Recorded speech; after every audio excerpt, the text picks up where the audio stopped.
దేవునికి స్తోత్రం. హల్లెలూయా హల్లెలూయా హల్లెలూయా హల్లెలూయా. ప్రభువైన యేసుక్రీస్తు వారి నామములో ఈ పునరుత్థాన ఆరాధనలో పాల్గొంటున్న అందరికీ కూడా వందనాలు తెలియజేస్తూ ఉన్నాను. స్తోత్రము నాయన. దయగల ప్రభువా, ఆరాధన మీ యొక్క వాక్కుతో మీ బిడ్డలతో మాట్లాడండి, బలపరచండి. మా యొక్క ప్రత్యేక బలహీనతను మీరు సరిచి ఈ పరిశుద్ధాత్మ శక్తిని మాకు తోడుగా వచ్చి నడిపించమని ఈ పరిశుద్ధమైన నామములో అడిగి వేడుకుంటున్నాము తండ్రి. దేవునికి స్తోత్రం. హల్లెలూయా. ఈరోజు దేవుని యొక్క గ్రంథాన్ని పూజించడం గురించి తెలుసుకుందాం. దేవునికి స్తోత్రం. యెహెజ్కేలు గ్రంథము, యెహెజ్కేలు గ్రంథము 2వ అధ్యాయము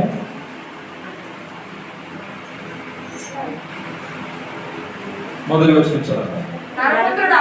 నరపుత్రుడా, నీవు చక్కగా నిలువబడును. నేను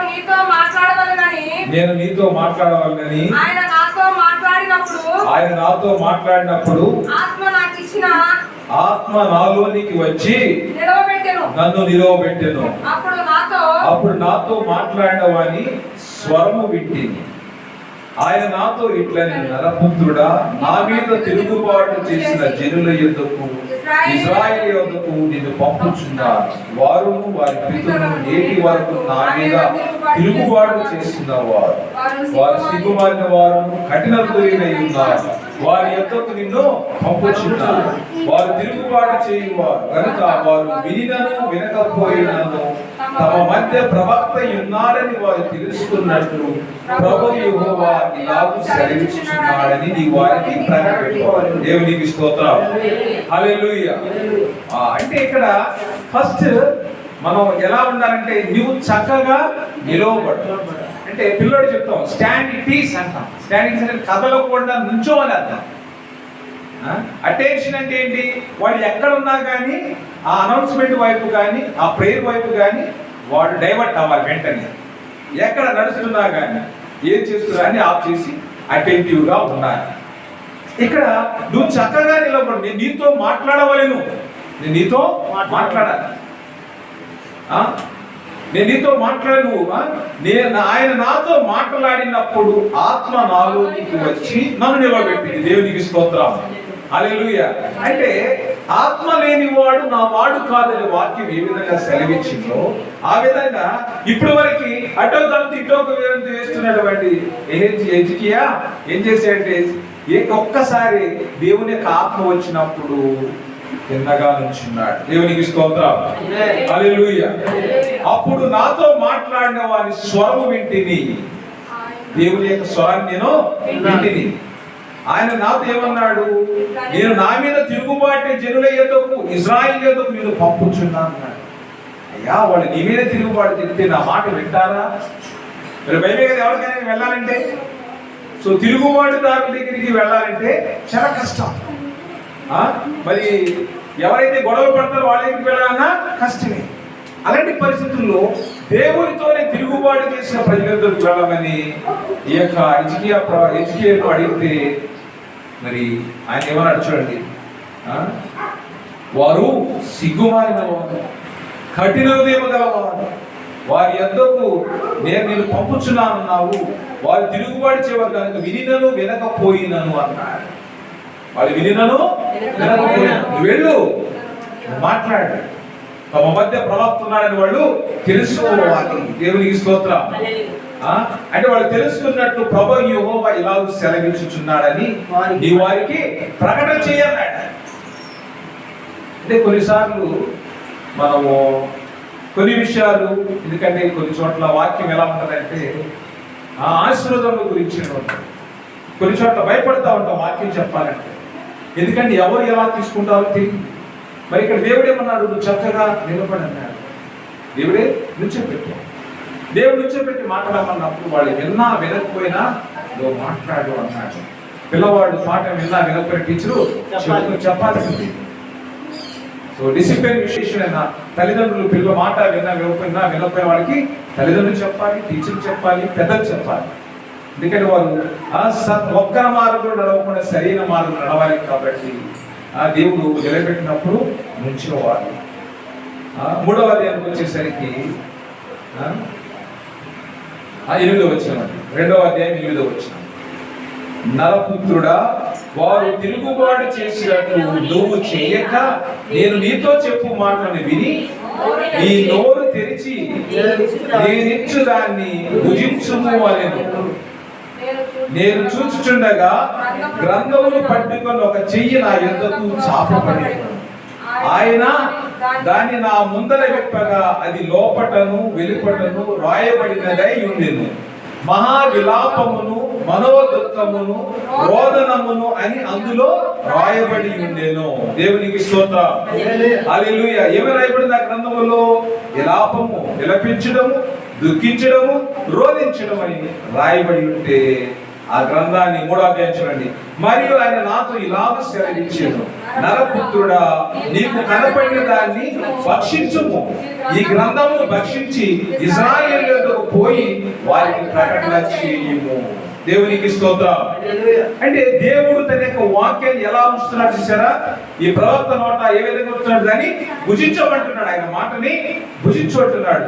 నేను నీ నోరు తెరవగా ఆయన ఆ గ్రంథము నాకు తినిపించి, నరపుత్రుడా, నేను ఇచ్చుచున్న ఈ గ్రంథమును ఆహారముగా తీసుకొని దానితో నీ కడుపు నింపుకొనుమని నాతో సెలవీయగా నేను దాన్ని భక్షించి తిని అది నా నోటికి తేనె వల్లే మధురముగా ఉండేదో. దేవునికి స్తోత్రం. ఎలా ఉందంటే అది దేవుని యొక్క మాటను భుజించాడు. దేవుని యొక్క మాటను భుజిస్తే అది తేనె వల్లే మధురముగా ఉన్నది. ఇప్పుడు దేవుడు ఎక్కడ పంపించినా కానీ వెళ్ళగలడు. ధైర్యం వచ్చేసింది. మోషే ఏమన్నాడు? నేను ఐగుప్తు దేశానికి ప్రభువా, నేను మా నోటి మాధ్యమం గలవాడు, నేను మాట్లాడలేను, మరి నువ్వే మాట్లాడాలి, నన్ను ఎందుకు పంపుతున్నావు అడిగినప్పుడు నేను నీకు తోడుగా ఉండి నడిపిస్తానన్నాడు. నోటి మాంద్యము గల మోషే ద్వారా ఇశ్రాయేలు ప్రజల్ని నడిపించాడు దేవుడు. మాట్లాడానన్నాడు, మాట్లాడేలా చేశాడు. అంటే కొన్నిసార్లు మనం అనుకుంటాం మన ప్రార్థన చేయలేమని, మాట్లాడలేమని, నిలబడలేమని. దేవుని సన్నిధిలో దేవుడు నిలబెడితే ఇంకా పడగొట్టే వాళ్ళు ఎవరు కూడా ఉండరు. దేవునికి స్తోత్రం. హల్లెలూయా, హల్లెలూయా.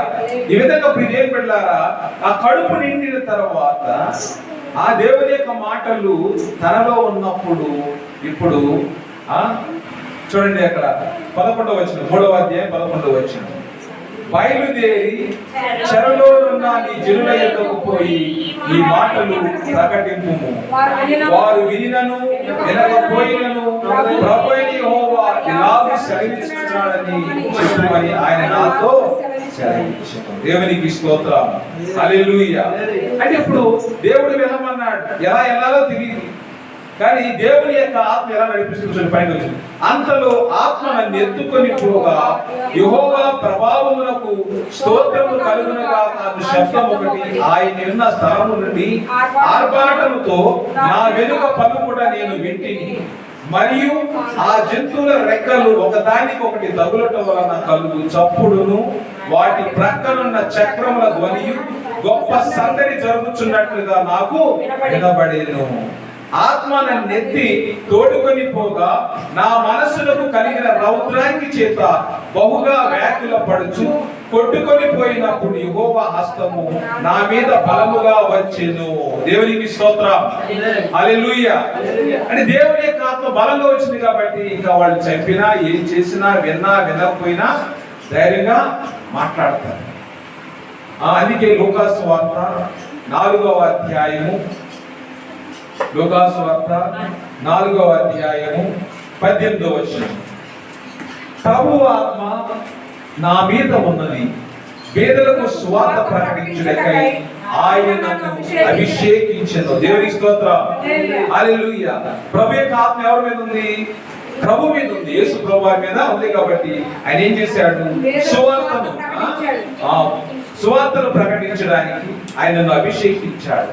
చెరలో ఉన్న వారికి విడుదలను, గుడ్డి వారికి చూపును ప్రకటించుటకును, నలిగిన వారిని విడిపించుటకును, ప్రభు ఈ సంవత్సరము ప్రకటించుటకును ఆయన నన్ను పంపి ఉన్నాడు. దేవునికి స్తోత్రం. హల్లెలూయా, హల్లెలూయా. అంటే దేవుని యొక్క ఆత్మ వచ్చినప్పుడు యేసు ప్రభువా, దేవుని యొక్క ప్రభు ఆత్మ నా మీద ఉన్నది అని అంటే తండ్రి కుమార పరిశుద్ధాత్మ ముగ్గురు ఏకమైనటువంటి ఆ ప్రభు ఆ యొక్క సువార్తను ఎలా ప్రారంభించాడంటే తండ్రి కుమార పరిశుద్ధాత్మ ముగ్గురు పేరిట ఆయన సువార్తను ప్రారంభించాడు. ఏకాత్మతో ప్రారంభించాడు. పరిశుద్ధుడైనటువంటి దేవుడు ఆ సువార్తను మనకి అందించాడు. దేవుని యొక్క ఆత్మతో నిండుకున్నప్పుడే ఈ కార్యాలు జరుగుతూ ఉన్నాయి. మత్తయి సువార్త 4వ అధ్యాయం చూడండి. మత్తయి సువార్త 4వ అధ్యాయం చూడండి.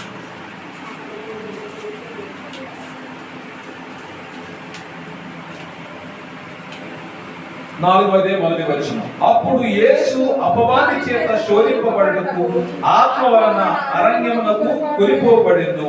దేవునికి స్తోత్రం. దేని వలన వెళ్ళాడని అరణ్యానికి? ఆత్మ వలన. యేసు అపవాది శోధింపబడుటకు ఆత్మ వలన అరణ్యమునకు కొనిపోబడ్డాడు. అంటే ఇక్కడ యేసు అపవాది చేత నేను ఆత్మ అంటున్నాను. యేసు అపవాది చేత శోధింపబడుటకు ఆత్మ వలన అరణ్యమునకు కొనిపోబడ్డాడు.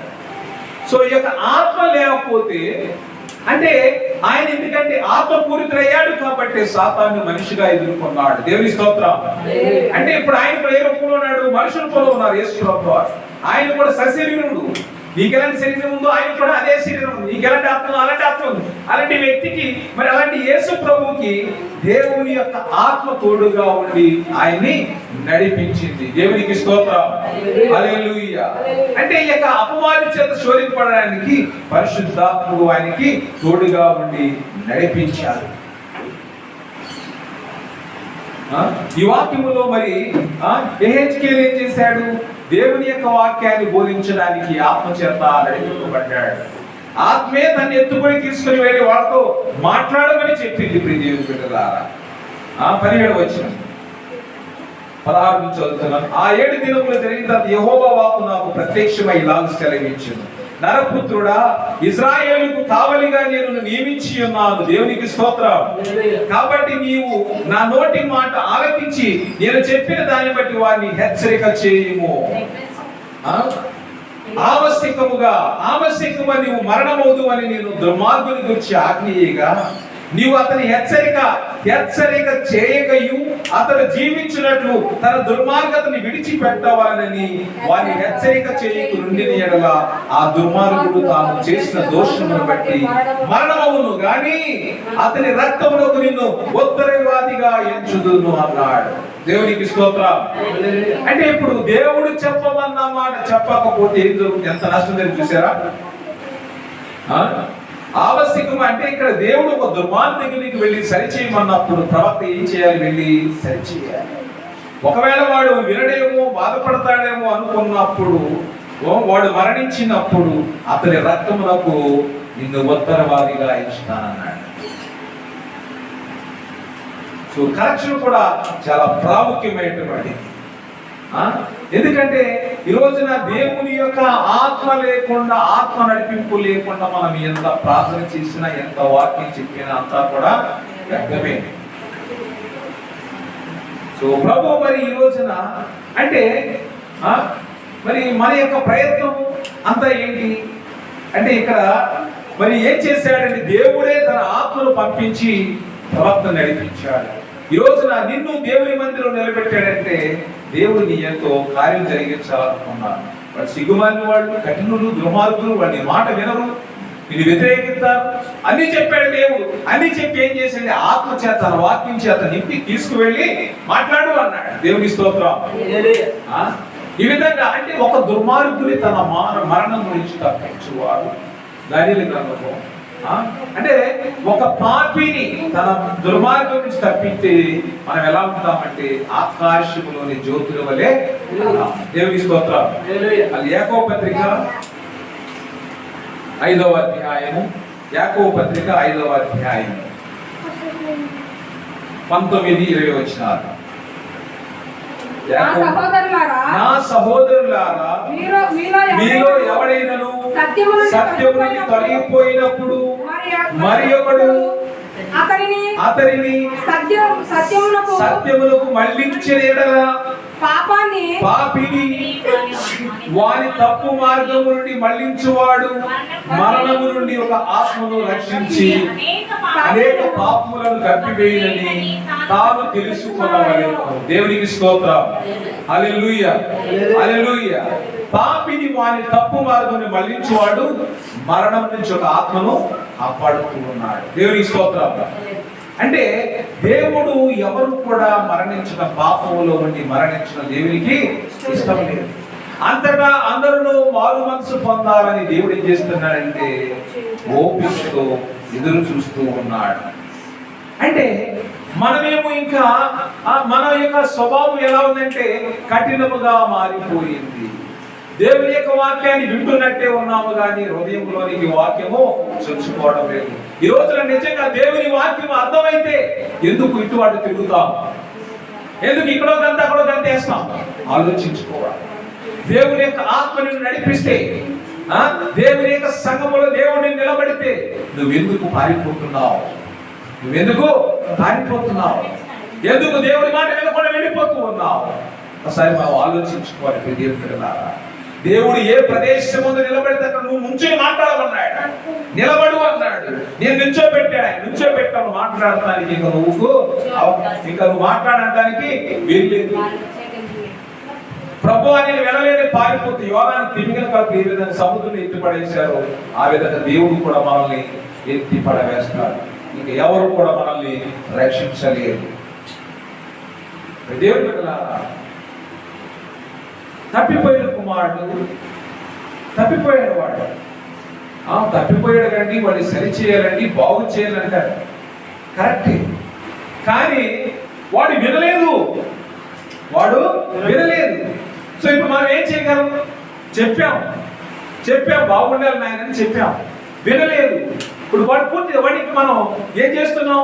దేవుడికి అప్పు చెప్పటమే, అంతేగాని వాడి కోసం కన్నీరు కార్చి ఏది చేసినా ప్రయోజనము లేదు. వాడు దురాత్మ పట్టిన వాడు, లోకానుసారమైన మనసు కలిగిన వాడు, భ్రష్టుడైన వాడు, బాగు చేయటము కష్టం. కొంతమందికి అంట భ్రష్ట మనసు దేవుడే కలుగు చేశాడు. సౌలు మీదకి ఏ ఆత్మ వచ్చింది? దురాత్మ వచ్చింది. సౌలు మీదకి దురాత్మ వచ్చింది. సో ఆ విధంగా కొన్నిసార్లు దాన్ని కూడా దేవుడే అంగీకరించుకోవచ్చు. రోమీయులు రాసిన లేఖ 8వ అధ్యాయంలో ప్రభు మాట్లాడతాడు. రోమీయులు రాసిన లేఖ 10వ అధ్యాయం 8వ వచనం. 10వ అధ్యాయం 8వ వచనం.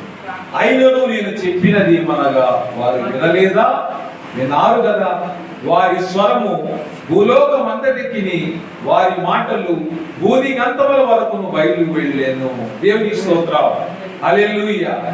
ఏ మాటలు వెళ్ళాయి అంటే యేసు ప్రభు అని నీ నోటితో ఒప్పుకొని దేవుడు అతని మృతులలో నుండి లేపాడని నీ హృదయమునందు విశ్వసించిన యెడల నువ్వు రక్షించబడుదువు అన్నాడు. దేవుని స్తోత్రం.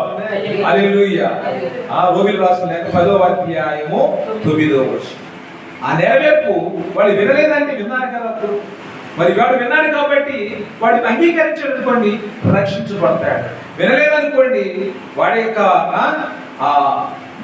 యేసు ప్రభు అని నీ నోటితో ఒప్పుకొని దేవుడు మృతులలో నుండి ఆయన లేపి హృదయం విశ్వసించిన రక్షించబడదు.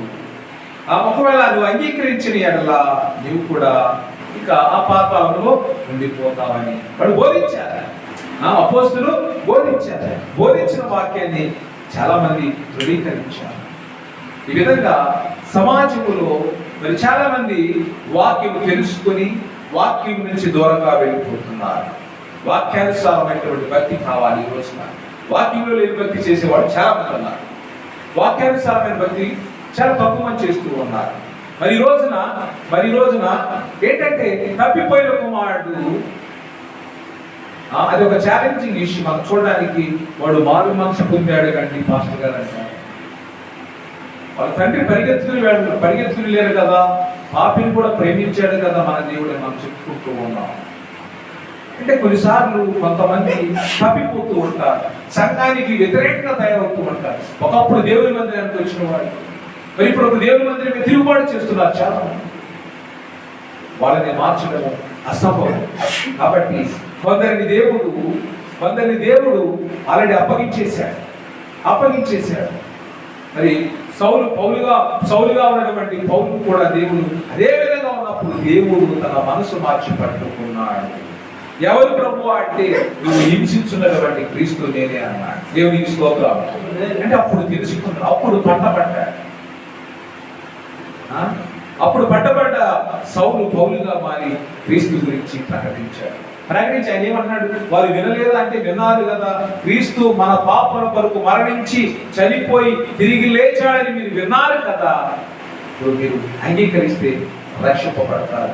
నోటితో ఒప్పుకుంటే మీ కుటుంబాలు రక్షించబడతాయి, మీరు రక్షించబడతారని ఆయన సెలవించారు. దేవుని యొక్క ఆత్మ వచ్చింది కాబట్టి సువార్తను యేసు వారు బోధించారు.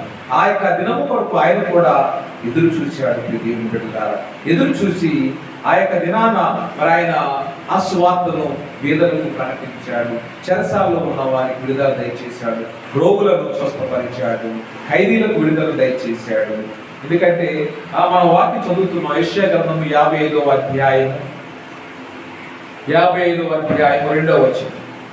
యెషయా గ్రంథం 55వ అధ్యాయం 2వ వచనం.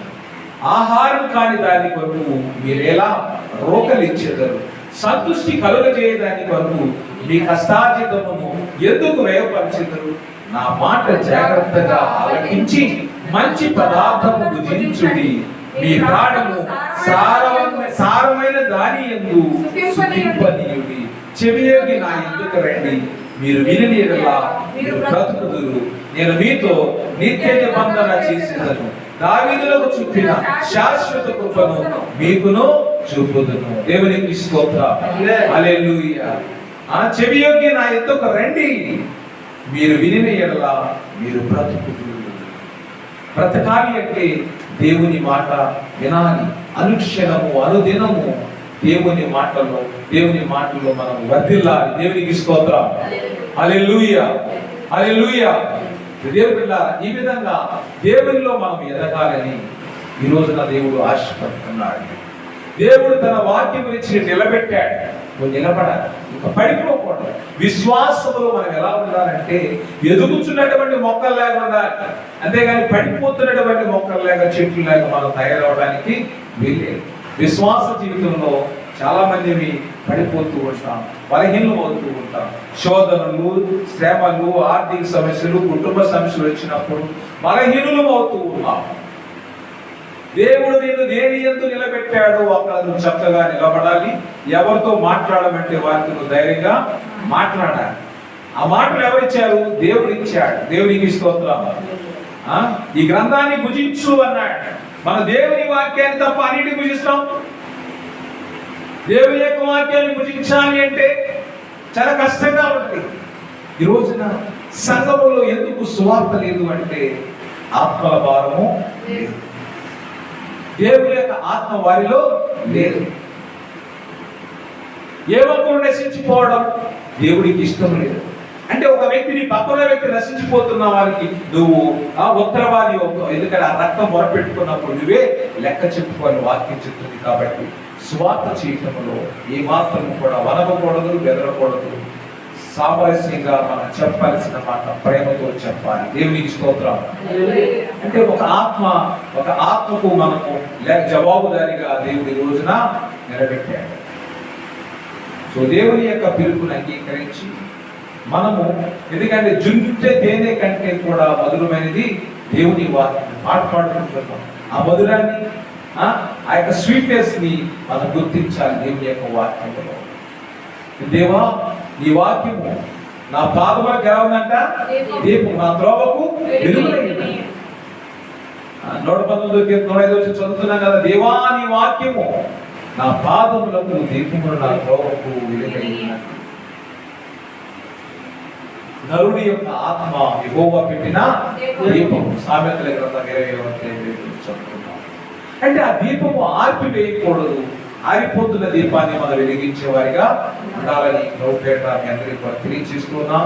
దేవుని యొక్క వాక్యాన్ని నెమరు వేసుకోవాలి. విన్నటువంటి వాక్యాన్ని ఎందుకంటే ప్రవక్త లేడనుకుని, దైవజనులు లేడనుకుని, ప్రజలు వారి ఇష్టానుసారంగా జీవిస్తున్న సమయంలో ఒక క్లిష్ట పరిస్థితుల్లో దేవుడే రెండు చెప్పాడు. వాళ్ళు వినరు, అయినా కానీ వెళ్ళి చెప్పమన్నాడు.